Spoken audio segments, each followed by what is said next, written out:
I'm Colonel John Walker.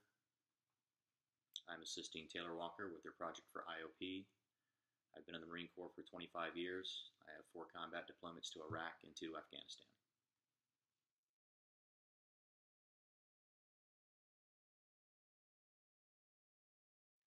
I do know several people personally, good friends, and even family members that have suffered and do suffer from PTSD.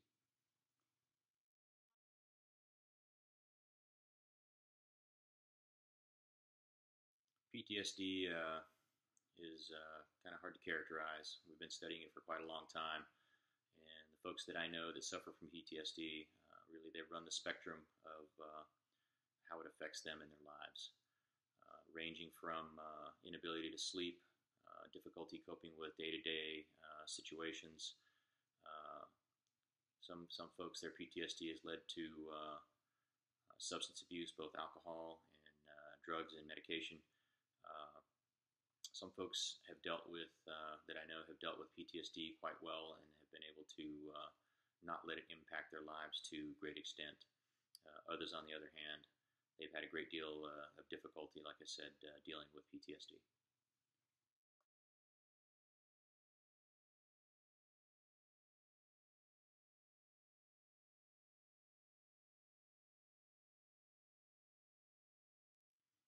I do. In fact, this particular topic strikes quite close to home. My father, Taylor's grandfather, served 3 tours in Vietnam, back to back to back. He was a combat helicopter pilot and was shot down 1 time each of those 3 tours. Upon his return from Vietnam, he had a very difficult time discussing it. In fact, it took decades before he even talked about it with me after his return, and he suffered, quite frankly, in silence. Part of the effect of him not being able to talk about it led to him abusing alcohol quite a bit, to the point now where it's impacted his life tremendously.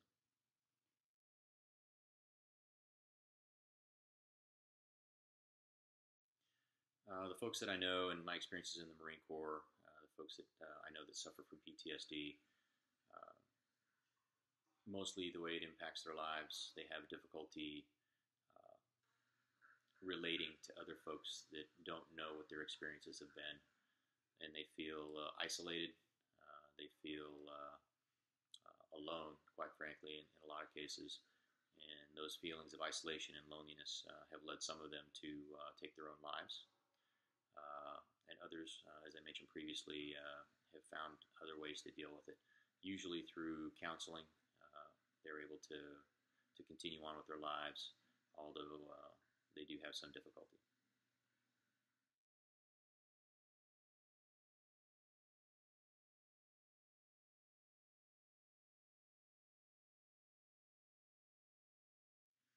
I think it's quite different nowadays from the experiences that our veterans returning from Vietnam had.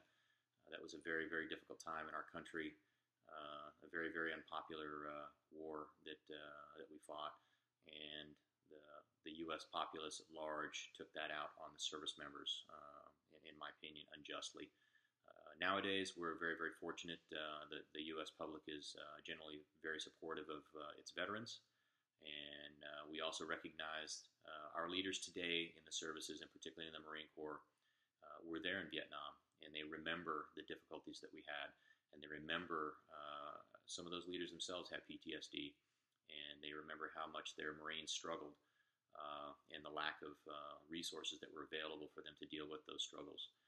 Nowadays in the Marine Corps and across the Department of Defense and all the services, there have been a great number of programs that have been developed to help service members and Marines in particular to deal with their PTSD issues. One of the things that I mentioned specifically is the Wounded Warrior Battalion. In the Marine Corps, we have a specific organization that assists Marines with whatever ails them, but specifically talking about PTSD, allows them a place to go where they can recover with other veterans that suffer the same maladies. And essentially, the Wounded Warrior Battalion allows those Marines to live in a place with other folks that experience the same things. They are able to attend all of their counselings, all of their medical appointments, essentially a safe place where they feel that they can really begin to heal.